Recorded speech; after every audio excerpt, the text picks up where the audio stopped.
हिते के बि अहम ख़बर ॿुधायूं। खानपुर महरमा जिथे मुबैना तौर अगवा थियल नारी पायल कुमारी जे अगवा जो केस दाख़िल कियो वियो आहे।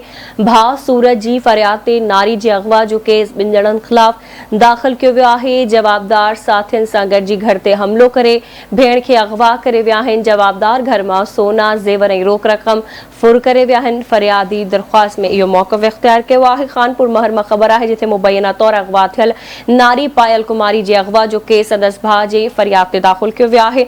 भाउ सूरत जी फरियाद ते नारी जे अगवा जो केस दाख़िल कियो वियो आहे, जिन में ॿिनि ॼणनि खे नामज़द कियो वियो आहे। जवाबदार साथियुनि सां गॾिजी घर ते हमलो करे भेण खे अगवा करे विया आहिनि। खानपुर महरमा मुबैना तौर अगवा थियल नारी पायल कुमारी जे अगवा जो केस दाख़िल कियो वियो आहे।